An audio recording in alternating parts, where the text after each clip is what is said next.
Alright, guys. We're going to talk about what I found to be the most successful strength training program if you're focused on one compound movement and just leveling that up like crazy. Okay.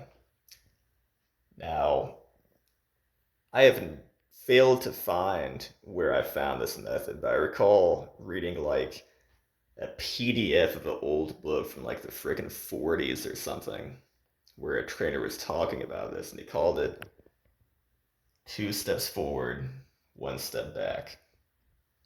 Now, first, like many strength training programs, you're gonna find what your one rep max is in that movement. Okay, you don't have to freaking kill yourself trying to find it. 9 out of 10 efforts good enough, in my opinion, because you're never gonna go 10 out of 10 in the training program because that'll just blow your nervous system to bits and you won't be able to recover in time for the next session. However, around 9 out of 10 effort is what we're going to do for every freaking set. So let's go ahead and get that one rep max. From there, we're going to calculate freaking percentages. Okay, I'm using 100 pounds because that's an easy number to, calculate in my mind. One of those is going to be 80 to 90%. Okay. The other to calculate is 70 to 80. Those are going to be your intensity ranges. Okay. So let's say the one rep max is 100 pounds. One day is going to be 80 to 90, obviously. You're going to do 4 to 5 sets of this. 3 to 6 reps. Okay. Other's going to be 70 to 80 pounds. You're going to do 3 sets of this. 8 to 12 reps. Okay, you're going to alternate with about 2 days of rest between for 8 weeks straight. You're going to take 1 week completely off. Okay, no deloading. I mean, complete freaking rest. And then you can just run this program all over again, do the same exact shit. If you want, you can find what your new one rep max is. Or you can skip that, save your nervous system to get right back into the freaking program and just figure it out as you go. Okay? Now, how this works is you're gonna freaking pyramid up in weight, but down in reps. So for example, let's say we're on our, 8 to 12 rep days. First set, 70 pounds times 12. Next set, 75 times 10, and then last set 80 for 8.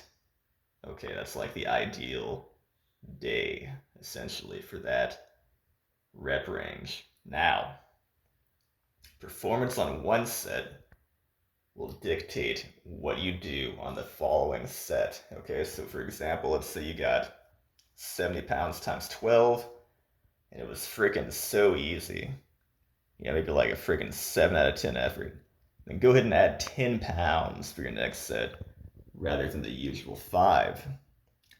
Now, if you only got 9 reps, let's say, when you're expecting 12, then go and just go up 2.5 pounds for the next set and hope to get 8 reps. Okay, and you'll probably need to stop there because if you can't get at least 8 reps, then you're freaking overreaching. Okay. And you got to reassess and maybe try next time using less weight for that first set. Okay. And it's the same thing for the other one.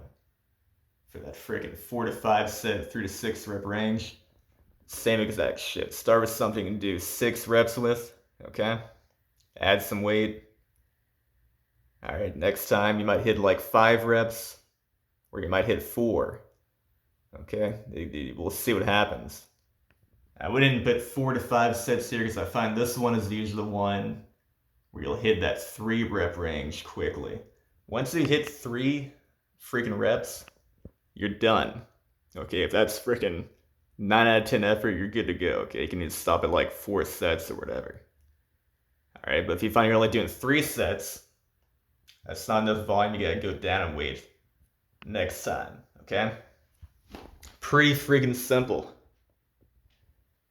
I typically find that I can up my strength by about 15% in 8 weeks using this method, okay? Now,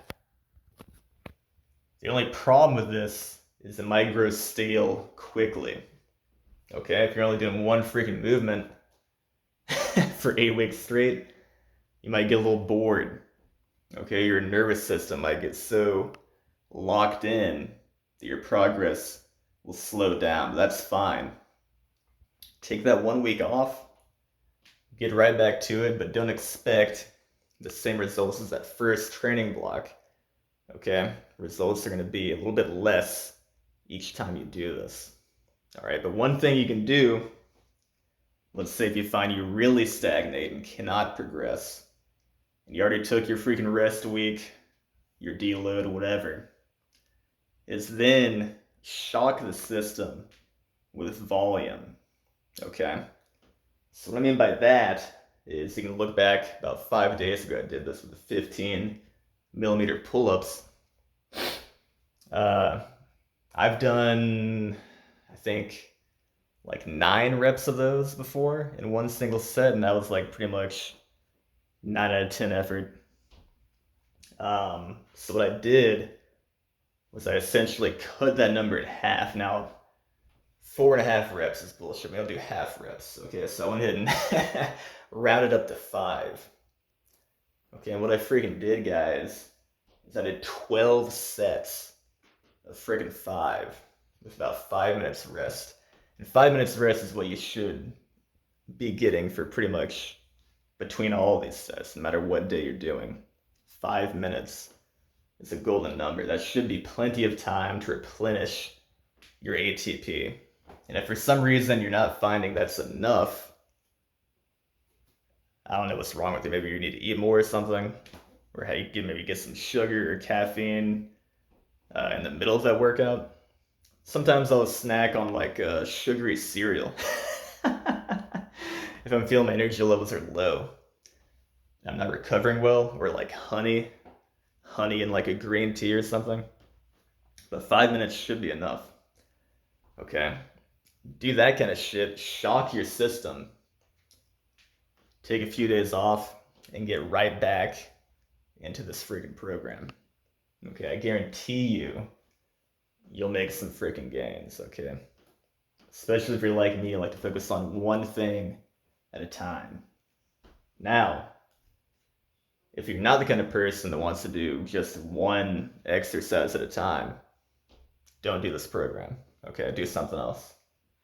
But if you have like one goal in mind, like, hey, I want to get this one exercise leveled up like a mofo, I recommend this 2 steps forward, 1 step back method.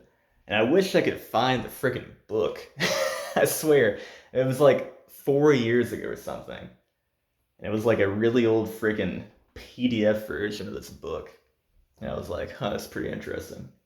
The idea behind it is essentially, if you're working that 3 to 6 rep range, going heavy, talking about like 9 out of 10 effort every freaking set, then you're gonna be just blasting your tendons and joints. So instead of doing that again in a few days, and eventually having to do like a massive deload because you've got joint pain, go ahead and shift, take 1 step back, as they say, and shift to a lighter weight for higher rep ranges.